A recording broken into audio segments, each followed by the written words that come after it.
Bike रे आसिले सुना chain झांपी नेले लुटेरा। आज भुवनेश्वर कलिंग विहार अंचल में जड़े वयस्क महिला बेकरू चेन लुट होइछि। लुट समयर पूरा घटना सीसीटीवी रे कैद होइछि। सूचना मुताबक के 4 अंचल जड़े महिला प्रातः भ्रमण सारी घर को फेरुथिले। ए समय एक पल्सर गाड़ी रे 2 जन दुर्बृत्त गली पाखरे छकी रहिथिले।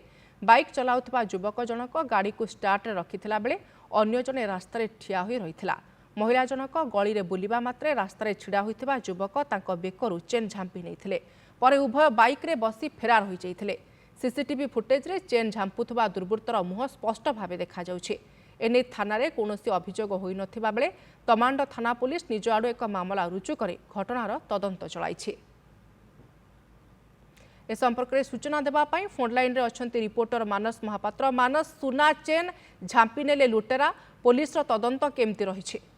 देखो पुलिस जिते सजग हवा चेष्टा करुच्ची, जिते सतर्क हवा चेष्टा करुच्ची किभली भाव में अपराधी लगाम लगा जाई परिबो, तथापि दुई पाद आगे रहुचंती जो माने अपराधी अछंती। एवं समान दृश्य देखा जायछि जेतेबेले ए जो K4 अंचल रही कलिंग नगर एठारे जेतेबेले जने महिला प्रातः भ्रमण रे आज सकाळु जाउथिले तांको बेकुरु दुर्बृत्त माने आसुछंती एवं जो लूट करूछंती सुना चेन तार exclusive CCTV footage Nandighosh TV हाथ में लागिछि। एवं 2 जन दुर्बृत्त जो माने गोटे गली पाखरे छकी रहिबा सहित पूरा नोटिस करिथिले महिला को जे से कोन करूछंती, तांकर मूवमेंट को आड़े रहुछि, से को आड़े जाउछंती। एवं जेतिकी बेले से महिला जनक चालिबा आरंभ करिथिले तापरे गोटे गाड़ी रे आसीबा सहित 2 दुर्बृत्त तांको बेकुरु झांपी नउछंती एवं पूरा घटना सीसीटीवी रे कैद रहिछि। तर बड़ कथा हेउछि कलिंग विहार गोटे पॉज एरिया कुआ जाउतिबा अनेक वीआईपी सेठारे रुहंती, किंतु एभली भाबरे गोटे प्रकार कहि परिबा जे पेट्रोलिंग रो अभाव हो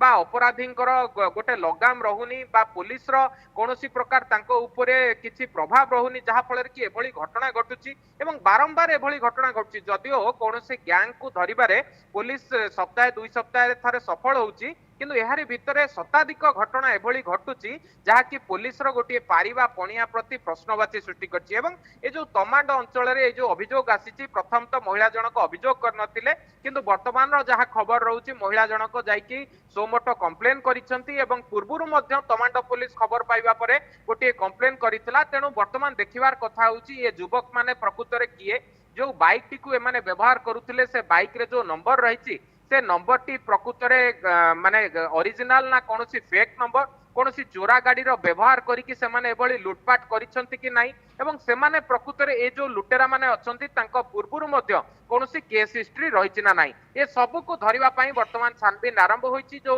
निकटस्थ सीसीटीवी गुडी को अछि ताको जांच करा जाईछि, निकटस्थ अंचल रे पेट्रोलिंग को व्यापक करा जाईछि एवं खूब शीघ्र जे अभियुक्त अछंती तांको धरा जियो बोली जे तमांड थानार थानाधिकारी अछंती से सूचना दैछि।